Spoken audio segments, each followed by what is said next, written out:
Friend, कैसे हैं आप लोग। उम्मीद करता हूं कि आप सभी खुश होंगे और स्वस्थ होंगे। आज हम डिस्कस करेंगे टाइफाइड फीवर के बारे में।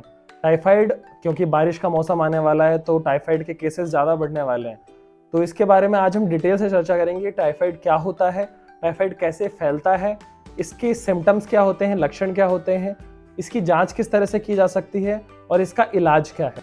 इससे पहले मैं बता दूं कि पिछली वीडियो में सही आंसर दिया था सुमन शुक्ला जी ने। टाइफाइड होता क्या है? दरअसल टाइफाइड एक ऐसी बीमारी है जो हमारे पेट या आंत में इन्फेक्शन कॉज कर देती है। एक बैक्टीरिया होता है साल्मोनेला टाइफी नाम का, और उसका एक छोटा भाई है साल्मोनेला पैराटाइफी। ये दोनों बैक्टीरिया मिलकर इन्फेक्शन कॉज करते हैं।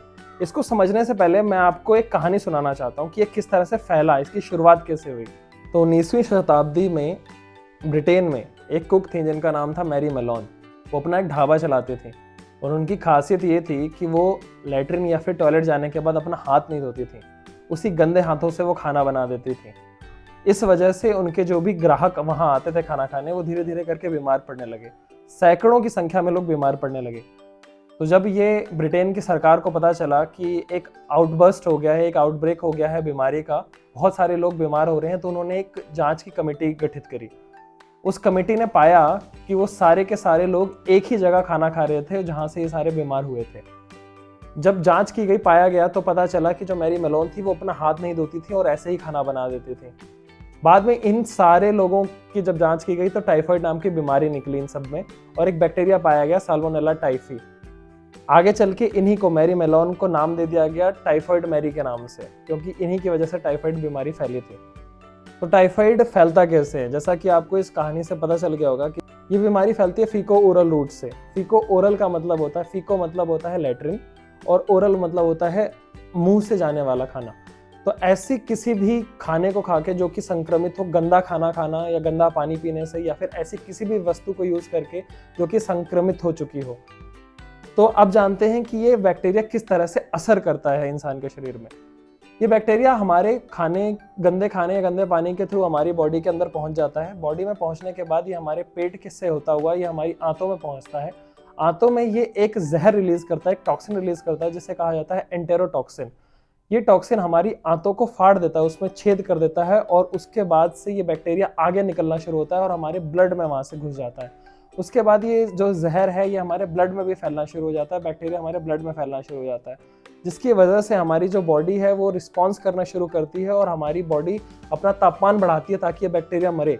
इसकी वजह से हमारे को बुखार होना शुरू हो जाता है, और धीरे धीरे ये बैक्टीरिया अपनी संख्या बढ़ाता जाता है और ये जहर भी बढ़ता जाता है बॉडी में, जिसकी वजह से आदमी बीमार होने लग जाता है और जो इसके लक्षण हैं वो दिखने लग जाते हैं।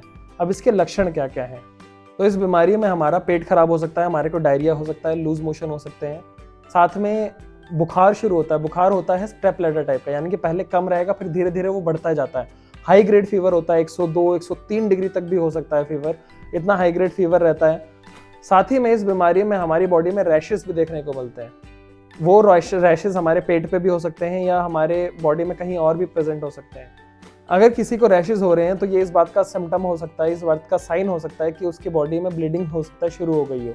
अगर प्लेटलेट की संख्या बहुत ज़्यादा कम हो जाती है बॉडी में और ब्लीडिंग शुरू हो जाती है, तब इस तरह के रैशेस देखने को मिल सकते हैं।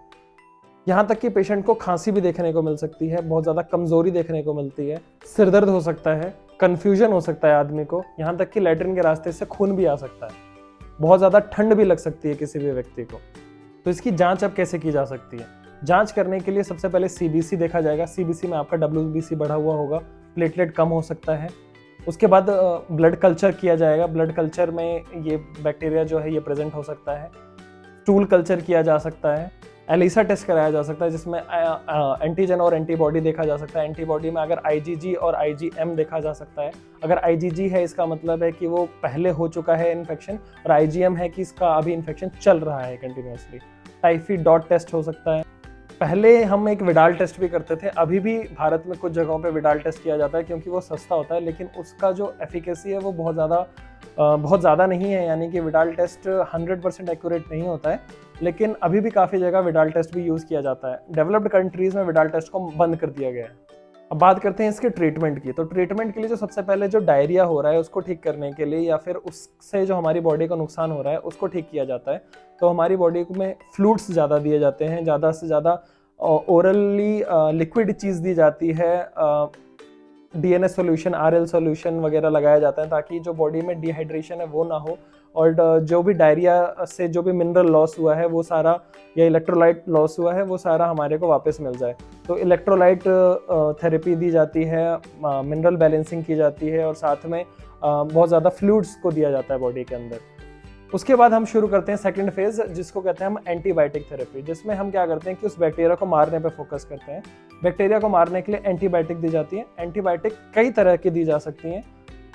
एक बहुत ही जो गलती करते हैं पेशेंट्स, वो ये करते हैं कि आजकल वो कहीं से सुन लेते हैं या पढ़ लेते हैं या देख लेते हैं, तो ये प्रॉब्लम होने पे वो खुद ही जाके एंटीबायोटिक ले आते हैं। दरअसल क्या होता है, और एंटीबायोटिक क्या खाया, एक दिन खाया, 2 दिन खाया, प्रॉपर कोर्स नहीं किया, तो इसकी वजह से जो बैक्टीरिया है वो रेजिस्टेंट होता जा रहा है उन एंटीबायोटिक से। पहले सिप्रोफ्लॉक्सासिन हम एंटीबायोटिक यूज़ करते थे, जो कि बहुत ही ज़्यादा कारगर होती थी, अभी भी कुछ पेशेंट्स में कारगर है, पर कुछ लोगों में उसके अगेंस्ट अब रेजिस्टेंस डेवलप होने लगा है। कारण यही है क्योंकि वो पेशेंट्स खुद जाके खा चुके हैं उन दवाइयों को, और उसके बाद ठीक से उन्होंने डोज ली नहीं है, अब वो बैक्टीरिया रेजिस्टेंट हो चुका है इस दवाई से। तो मेरा ये सजेशन है आप लोगों को कि इसका इलाज आप खुद ना करें, एक क्वालिफाइड फिजिशियन के पास जाएं, जानकार फिजिशियन के पास जाएं, वो आपका इलाज करेंगे, वो आपकी कंडीशन के हिसाब से, आपकी हिस्ट्री को देख के आपको एंटीबायोटिक देंगे।